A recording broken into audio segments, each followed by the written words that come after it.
শুভ_রুই দাস 9064 জানতে চেয়েছিলে 2025-এ graphic design শিখতে চাই, বাট এই ফিল্ডে এআই এসে গেছে, পরবর্তীকালে এই কাজের ভ্যালু থাকবে?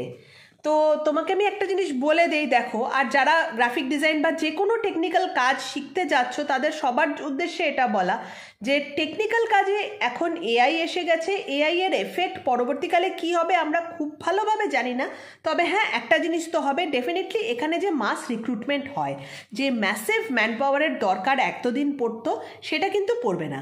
ম্যান পাওয়ারের দরকার কিন্তু এই ফিল্ডটা, টেকনিক্যাল ফিল্ডটাতে অনেক কমে যাবে। সেটা শুধু গ্রাফিক ডিজাইন না, যে কোনো টেকনিক্যাল ফিল্ডে কাজে, যদি টেকনিক্যাল ফিল্ডে গ্রাফিক ডিজাইন হোক, যে কোনো টেকনিক্যাল ফিল্ডে কাজ করতে চাও, খুব ভেবে বুঝে কিন্তু এটা নিয়ে পড়াশুনো করবে। কেননা মাথায় এটা রেখে পড়াশুনো করবে যে আমাকে খুব ভালো করে জিনিসটা শিখতে হবে, খুব দক্ষতা নিয়ে জিনিসটা শিখতে হবে, যাতে পরবর্তীকালে এআই বা আদার কোনো টেকনোলজি যদি চলে আসে, আমার যে জব রোলটা হবে, আমার যে রেসপন্সিবিলিটিটা হবে, সেটাকে যেন রিপ্লেস না করতে পারে। তবে হ্যাঁ এটাও বলে দেবো, কিছুটা ক্ষেত্রে এইটা আমাদের পক্ষে করা সম্ভব, বাট পুরোটা তো সম্ভব না।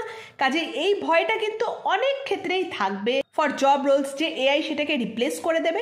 বাট দেখো, এটা নিয়ে যদি আমরা চিন্তা করতে থাকি যে কবে কোন জব রোল এআই এসে রিপ্লেস করে দেবে, তাহলে আমার কি হবে, তাহলে তো আমাদের চলবে না। আমাদের তো কিছু একটা নিয়ে পড়াশুনো করতে হবে, কিছু একটা নিয়ে শিখতে হবে। আমি যদি এটা ভেবে বসে থাকি কালকে এআই এসে এটা রিপ্লেস করে দেবে, আমি এটা নিয়ে পড়াশুনো করবো না, তাহলে তো আরও এটার চেয়ে খারাপ হবে, তাই না?